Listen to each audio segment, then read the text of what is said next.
বিরামহীন বৃষ্টিতে থমকে গেছে রাজধানীর জনজীবন। প্রধান সড়ক ও অলিগলিতে দেখা দিয়েছে জলাবদ্ধতা, কোথাও হাঁটু পানি, কোথাও আবার তার ওপরে। যানবাহন চলছে থেমে থেমে ধীর গতিতে। জলাবদ্ধতা ও যানজটে নাকাল নগরবাসী। সকাল থেকে রাজধানীর জলাবদ্ধতার খবরাখবর রাখছেন সহকর্মী মোহাম্মদ সোহাগ বিশ্বাস। আজকের হ্যাপেনিং পয়েন্টে সরাসরি যুক্ত হচ্ছে তার সঙ্গে।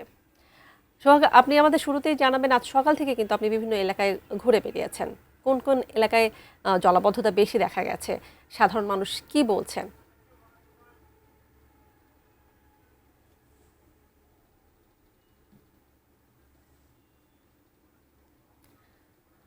সোহাগ, অফিসগামীদের ভোগান্তি কতটা লক্ষ্য করেছেন সেটিও আমাদের বলবেন। গণপরিবহনের অবস্থা কেমন ছিল সেটিও একটু জানতে চাইব।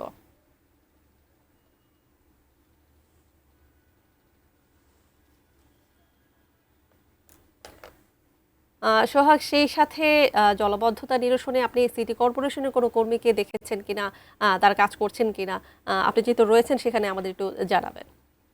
আপনি যেমনটি বলছিলেন, আজকে সকাল থেকে আমরা বেশ কয়েকটা এলাকায় ঘুরে দেখেছি।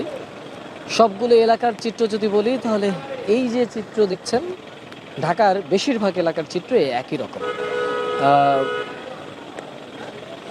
বাংলাদেশের সবথেকে ভিআইপি সড়ক যেটা কি বলা হয়, বা সবথেকে প্রভাবশালীরা যেই সড়ক দিয়ে চলাচল করে, অর্থাৎ সংসদ ভবনের সামনের সড়কের চিত্রও কিন্তু এর থেকেও ভয়াবহ।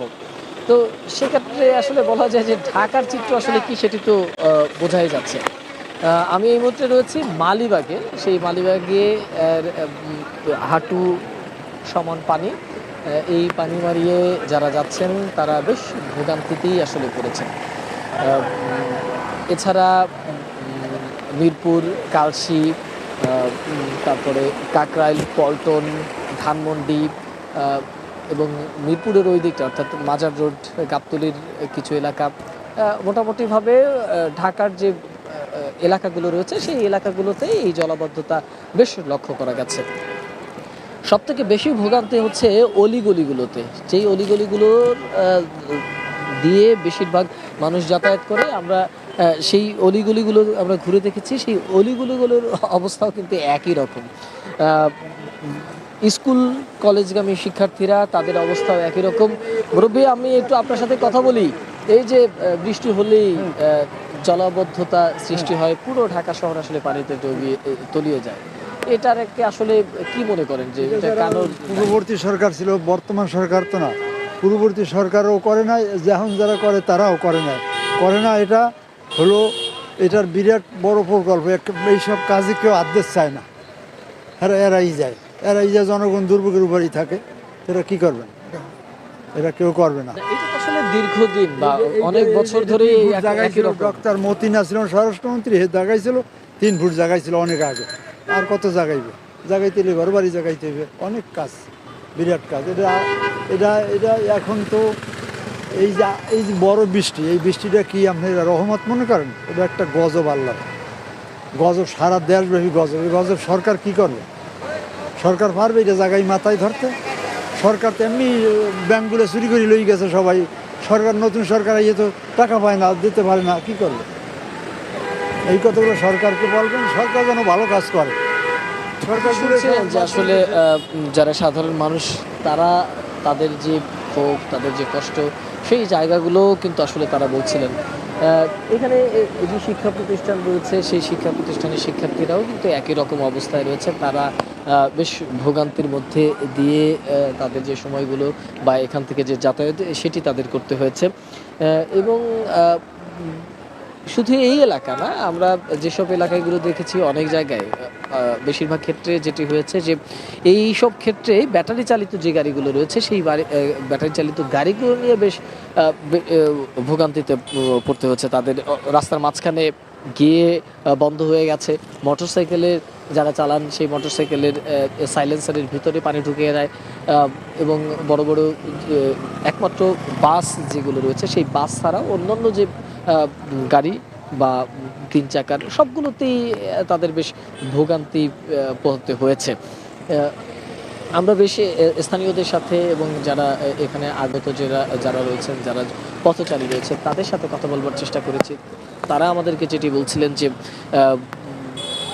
এই যে সমস্যা সেটি আজকে একদিনের সমস্যা না, এবং দীর্ঘদিন ধরে একই রকম সমস্যায় তারা পড়ছেন, এবং প্রতি বছরই যখনই জলাবদ্ধতা তৈরি হয় ঢাকায়, তখনই যারা সংশ্লিষ্ট কর্তৃপক্ষগুলো রয়েছে, বিশেষ করে এটি আসলে সিটি কর্পোরেশনের উপরেই সবথেকে বেশি দায়টা যেহেতু পড়ে, সে সিটি কর্পোরেশনের উদ্যোগের কথা বলা হয় ঠিকই, কিন্তু আসলে কার্যত যখনই পানি নেমে যায় তখন কিন্তু তাদের সেই ধরনের কোনো কার্যক্রম আর চোখে পড়ে না।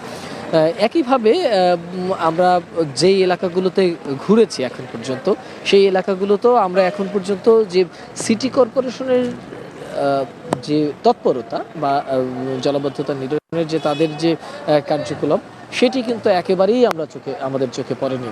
আমরা সিটি কর্পোরেশনের কোনো কর্মীদেরকেই কিন্তু এখন পর্যন্ত এই যে তাদের যে কার্যক্রম, সেই কার্যকলাপের মধ্যে আমরা তাদেরকে দেখিনি।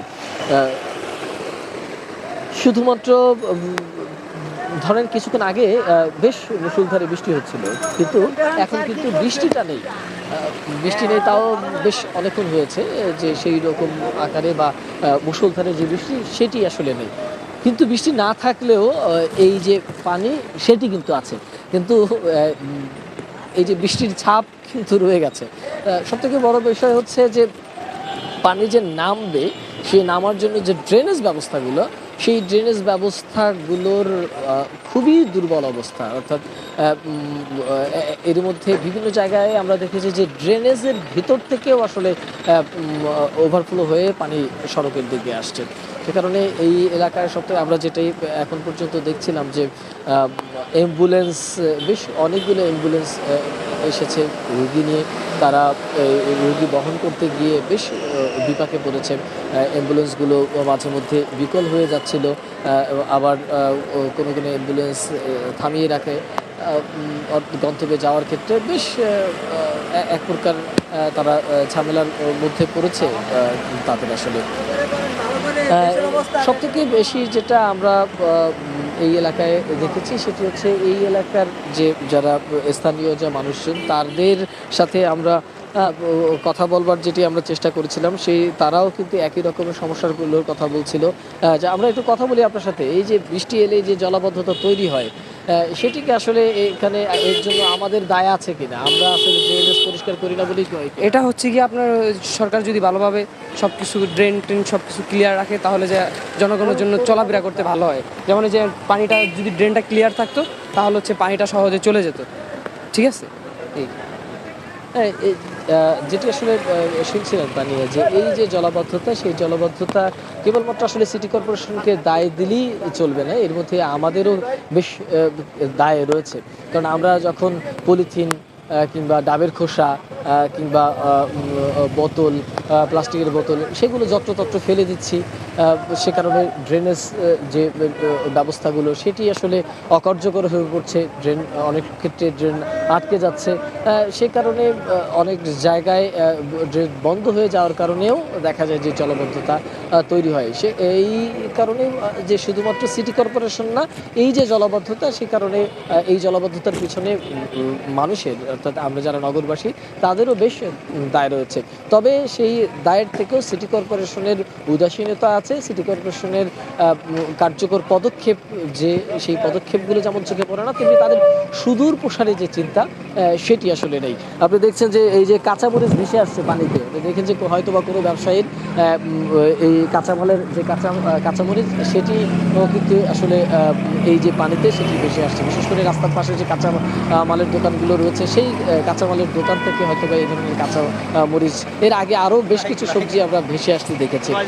তো সে কারণেই রাজধানীর যে দুই পাশে যে ফুটপাতের যে দোকানগুলো বসতো, তাদের যেমন অসুবিধা হচ্ছে, নগরবাসীর তো ভোগান্তি রয়েছে। সে কারণে নগরবাসীরা চাইছেন যে সিটি কর্পোরেশন কার্যকর পদক্ষেপ নেবেন এবং তারা এই যে জলাবদ্ধতা নিরসন, সেই জলাবদ্ধতা নিরসনে সুদূর প্রসারী পরিকল্পনা গ্রহণ করবেন। তানিয়া।